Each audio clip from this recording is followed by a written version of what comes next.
सत साहेब। दोस्तों, आज हम आपके सामने एक ऐसी सच्चाई लेकर आए हैं जिसको जानना आपके लिए बेहद ज़रूरी है। दोस्तों, अध्यात्म के नाम पर लोगों की आस्था के साथ, भावना के साथ और लोगों के जीवन के साथ खिलवाड़ करते हुए नकली पंथों और गुरुओं द्वारा ठगा जाना कोई नई बात नहीं है। इसी कड़ी में आजकल कबीर साहब के नाम पर बहुत सारे नकली पंथ चले हुए हैं। अपनी अज्ञानता को अनदेखा करके वह अपने आप को सर्वश्रेष्ठ सिद्ध करने में लगे हुए हैं। इनमें से एक है मदनपति जी का पंथ। इस पंथ से प्रभावित कुछ अज्ञानी लोग जो काल के जाल में फंस चुके हैं, उनके विचार और उनके अज्ञानता का सतर इतना गिर चुका है कि कबीर साहब जी की वाणियों के अर्थ का अनर्थ कर भोले श्रद्धालुओं को भ्रमित करने की कुचेष्टा कर रहे हैं। आइए देखिए कबीर साहब के ज्ञान में और मदनपति जी के ज्ञान में कितना अंतर है। हम इसको तुलनात्मक तरीके से बताएंगे। मदनपति जी तथा उनके प्रचारक कहते हैं कि सार शब्द 10वें द्वार, जिसे ब्रह्मरंध्र कहते हैं, कि ठीक ऊपर शरीर में मिलेगा। कबीर साहब जी कहते हैं सार शब्द शरीर के बाहर 12वें द्वार के ऊपर सुरती कमल में है।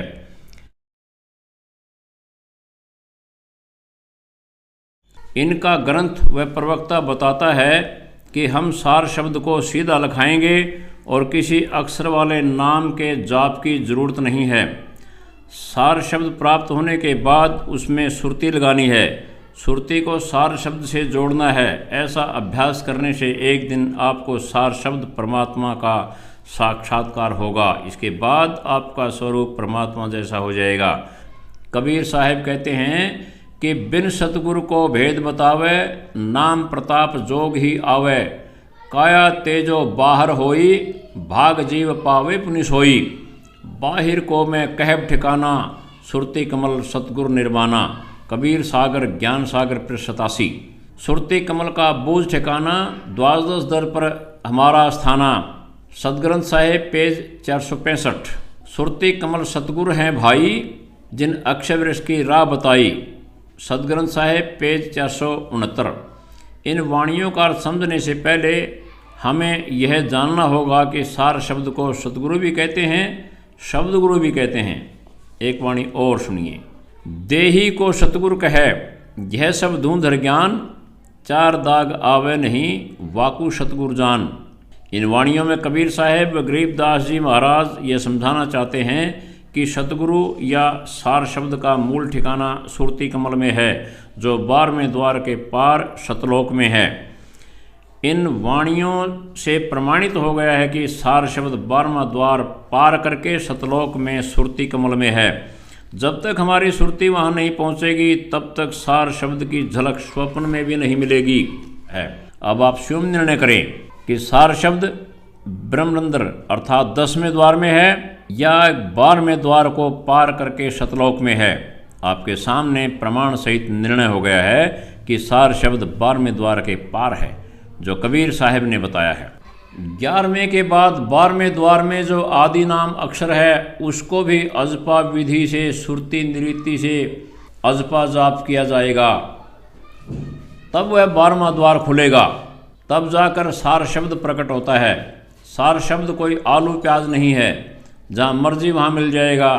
सार शब्द को प्राप्त करने के लिए कबीर साहब जी एक वाणी में कहते हैं, सतनाम स्वपन में सोसे, ज्यों माता बालक को पोसे। जब लग भक्ति अंग अंग नहीं समावा, तब लग सार शब्द कैसे को पावा। कबीर सागर मुक्ति बोध पेज 72। इस वाणी में कबीर साहब जी कह रहे हैं कि सतनाम की अत्यधिक भक्ति होगी और भक्ति अंग अंग में समाएगी। जैसे काम करते करते माँ अपने बच्चे पर ध्यान रखती है, एक पल के लिए भी नहीं भूलती, ऐसे सतनाम का जाप करने से सार शब्द मिलता है।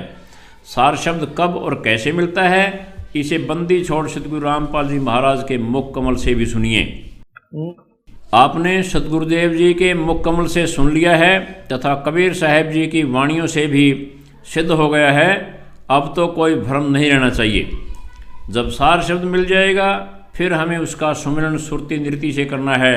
सार शब्द का ज़्यादा सिमरन करने से दिव्य दृष्टि खुलने पर सतलोक में बजने वाली धुन तथा सतलोक के सभी नज़ारे दूरबीन की तरह ऐसे दिखेंगे जैसे खगोल शास्त्री दूरबीन के माध्यम से करोड़ों किलोमीटर दूर हो रही खगोलीय घटनाओं को यहाँ बैठे बैठे देख लेते हैं।